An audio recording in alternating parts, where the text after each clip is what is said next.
Cool, so let's just see how this video's doing. Okay, not bad. Views aren't too shabby, comments aren't too bad either. It's doing better than you. How about we find out how insightful they are? Oh no! Artist mark, Flynn. That went really high. You didn't say the artist mark. Yeah, I know, because there's not enough space for it. Given the response to previous videos of a similar nature, I did not expect a positive response to the Sonic Reboot video. I actually expected a big fallout from it. So thanks to those of you that watched it and have made it my most successful video in a while. Besides a few tantrums, the comments have been so respectful. Ironically, I just broke that respect.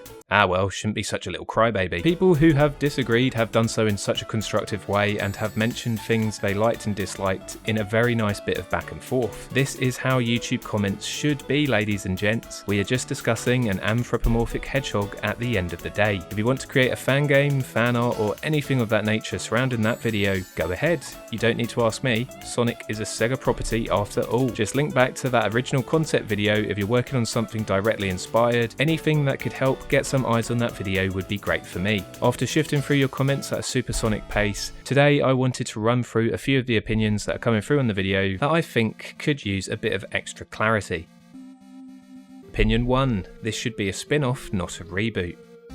First up, the reboot video was intended to bring some much needed new life into Sonic, whilst going back to that original Mega Drive game as a blueprint and a starting point. A reboot is commonly defined by Webster as the act or an instance of starting something anew or making a fresh start. This is what I aimed to do with Sonic 1, using the Western manual story, the setting, and the character dynamic between Sonic and Eggman as points to jump off from. While these don't really borrow from the modern IP, I do find it a bit naive to suggest it borrows nothing from Sonic on the whole. The original game concept is there and built upon. I just simply focus on the elements that jumped out to me as a kid, drawing from extra bits of the lore and extra sources from that time period to do so. Reboots are commonplace in modern culture, especially video games and film. Sometimes they work and a series takes a new direction, sometimes they fail and a series goes back to the established status quo. With that in mind, I'd like to put emphasis on the fact that this was literally titled a reboot because that's what it was. It could still exist as a side story, it could still exist alongside other Sonic media, but as far as Sonic the Hedgehog on Mega Drive goes, it was 100% a reboot of that, and that's why I didn't define it as a spin-off. It's important to note that if Sonic Boom had been more successful and hadn't tanked out of the gate, it likely would have become the new focus of the series, and it wouldn't be seen as a spin-off in the same way it is now. Either way, this isn't a real game, and it was only a concept. I'm not sure why defining it as a spin-off would really make any difference to it. I have no aims to see this concept come into fruition, but as a video maker, it was a video I had to put forward to highlight what Sonic the Hedgehog was missing to me. Opinion 2. This story has nowhere to go. In my original video I told a story, very quickly mind you, that had a very clear resolution and a well-defined ending.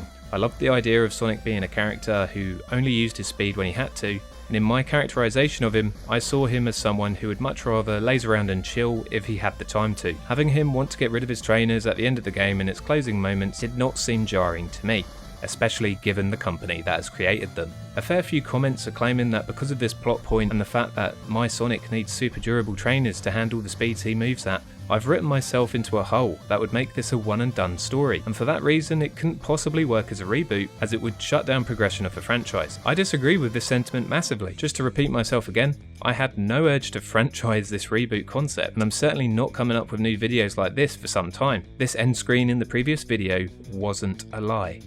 But I don't think this concept has nowhere to go. I like concise stories that wrap themselves up nicely, and I think good stories do not need teasers as to what comes next. The Little Nightmares series of recent examples of two game entries that, while connected, don't painstakingly make obvious what would come next and work perfectly as individual entries by their own merit. I didn't make it obvious what could happen next in this world, but that doesn't mean I couldn't go further. For example, if I was to continue this concept on, I'd likely feature a time skip following the events of the original game. We'd see a new world beginning to build in Sonic's Forest, with the de-assembly of the Eggbotnik Industries interface continuing to take place. We'd be given an introduction to new character Tails, who would be a super intelligent experiment released into the wild following the events of the first game. I did mention the Doctor had done many experiments prior to his creation of Sonic after all. Tails would maintain his genius that was established in the Sonic series, and he would create a new trainer for Sonic to use using synthetic materials that don't harm the surrounding ecosystem. Unfortunately for both of them, Eggman just about managed to survive the events of the first game, haphazardly roboticizing parts of his body in order to do so. Still invigorated by the challenge of taking down Sonic, he begins to hatch a scheme to destroy him once and for all. That's obviously just a quick idea that I think could easily be built upon into a sequel concept entirely, so no, I don't think I've written myself into too much of a hole at all, if I'm honest. Opinion 3, this is too much like Crash Bandicoot. This is the big one. I've mentioned that this concept was based off of other Sonic material, and I even reference it in the original video, but despite that, this keeps coming up, because Sonic is created by Eggman in this origin, I must be ripping off Crash Bandicoot. There are a number of additional comic books and stories that connect Sonic and Eggman's origins. Some of these were things that I read in my childhood, namely Ladybird's Sonic the Story and the UK-based Sonic the Comic. These stories were inspired by a 1991 Sonic the Hedgehog tie-in comic book, which again tied both characters' origins to each other. This predates Crash Bandicoot by 5 years, and while I change up the origins slightly in my own version, it draws upon this and its historic connection to Sonic, canon or not. This comment even goes on to claim that this is a Crash Bandicoot game because it's set on an island and mentions a toon-like art style.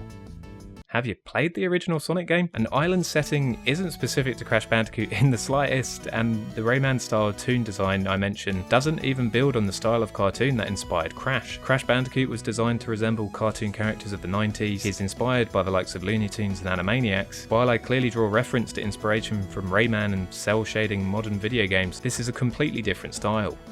I think some arguments try to compare this to Crash because it is a drastic change and change is uncomfortable, but man, what a sticking point.